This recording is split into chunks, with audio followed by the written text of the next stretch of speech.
Hi. Hey, I think Arts Quest is coming on soon. Oh, good. I can't wait to see this one. Yeah, are they going to do one on painters today? I'm hoping so, because I'm getting a little stiff. Oh, wow. Maybe we'll see that blue paint again. That'd be cool. That'd be great. Hi, everybody. This is Todd V. And David Kettlewell. And welcome to Art Quest. What is Arts Quest? It's a show where we are in quest of the arts in northeastern Ohio. And is there anything more fun than arts?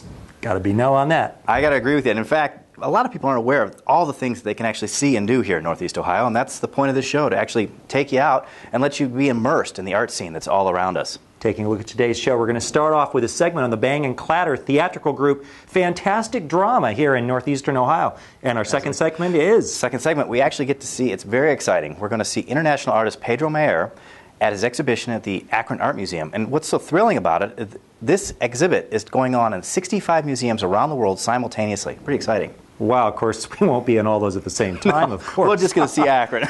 And then we're going to wind up our show with a segment on the New Horizons band. When are you too old to enjoy playing in a band? The answer is never. So, great show. Thanks for joining us. Let's go see the Bang Clatter.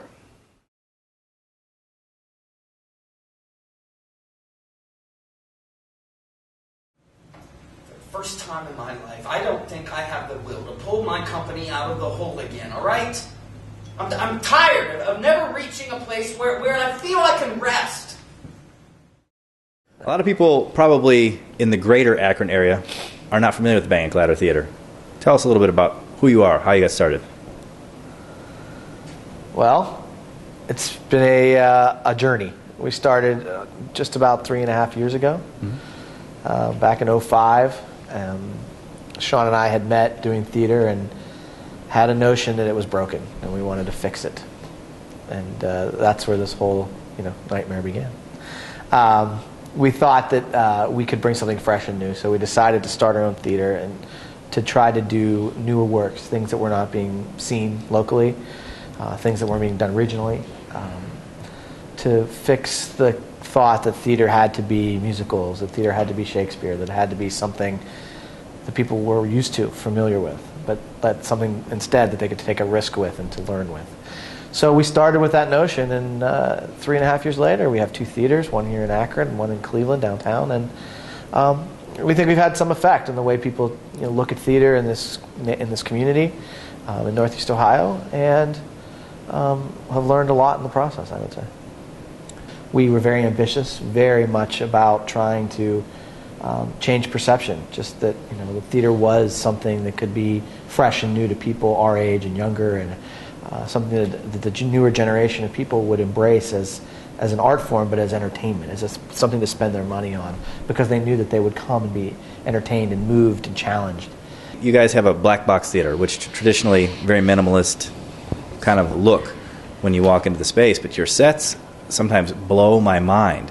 I walked onto one of your sets recently in Cleveland where you had built a whole brick fireplace, and it wasn't a prop, it wasn't a painted plywood, it was actual bricks and mortar.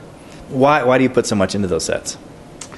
Well, from the very beginning, when we did our first show, The Late Henry Moss, we talked about, because we had no money. I mean, we were rubbing nickels together.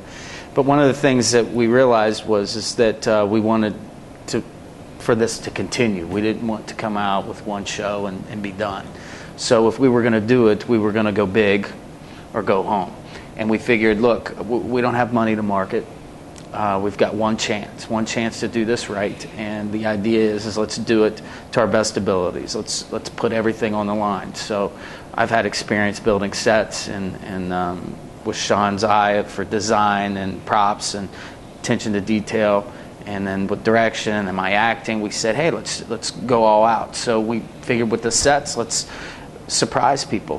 When they come into a black box theater like you did, the idea is it's going to be very minimal.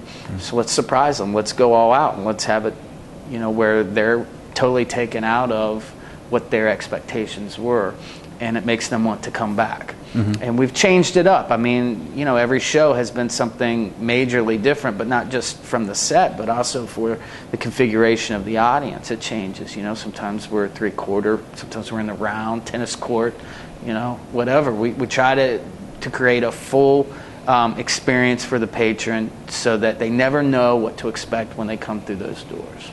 That's true even with the layout, as you said. When you come to the theater, especially in the Cleveland one, where you have a little bit more room to play with right now, you never know how you're going to quite enter that space. It's almost like this little void discovery to figure out what it's going to be like as you round the next corner. Yeah, you know, before we even moved to Cleveland, I had counted that we had done 17 different configurations with our audience. And that's just, 17 different ways for the patron to have a different viewpoint on the stage, So it keeps it fresh, and I think that, you definitely hear it from our season pass holders, people who come to all the shows. They say, wow, it's really cool to come into a place, not know what to expect, and because of that, be totally taken out of their comfort zone and be moved by what they're seeing on the stage, I think another thing that's interesting about your shows is you guys tend to really interact with the audience as a part of the way this is so intimate, different than going to other types of shows. When I've seen your shows, I've been made to feel very uncomfortable, a little off guard. You really experience it as if you're part of this action. It's amazing how you guys do that. Is that part of the design of what you guys are doing? Yeah, absolutely.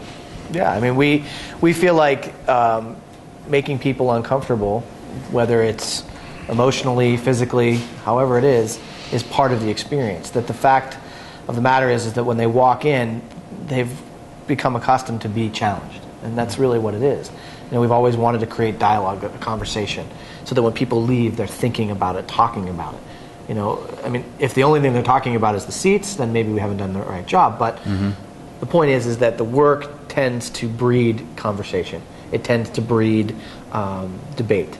And that kind of theater is what makes people want to come back, because they know that no matter what, and like Sean said, we were trying to go big and go home, and we were also choosing pieces that no one had ever heard of. We used to joke all the time, well, people would say, isn't it a risk to do these unheard of playwrights? Well, we're a new theater, so we could be doing all musicals and it would still be, a risk.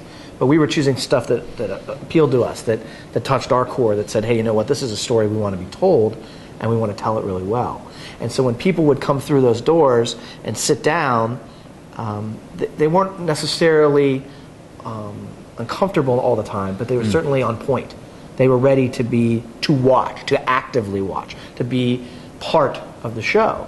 You can't hide in this theater. I mean, you're never more than 15, 20 feet away from the action at the most. It's something awesome, so obviously I'm gushing all over, but I'm very proud to have this kind of theater here in Akron. So what is the future here for Bang Clatter? I guess, when it comes to what's next, it's just a continuation of trying to push this envelope that we always talk about getting people further engaged, growing our audiences, beginning to have more of a influence in education and theater education in the community.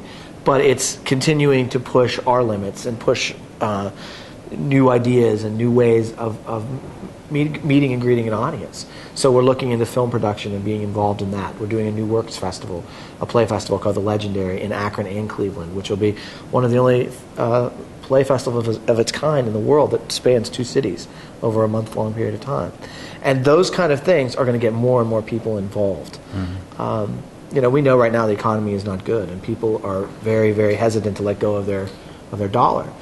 We just want to keep ensuring that they're going to get the best quality work, and that they will leave here changed, for the better or for the worse. But they know when they come here, they're going to do that. So that's our goal. Thank you very much for taking the time to sit down with us this evening. If the audience wants to find out more about Bang Clatter Theater, they can go to your website. www.bnctheater.com. Theater spelled R-E. The proper way. The pretentious way. Correct. Well, thank you very much. Our pleasure. Thank you.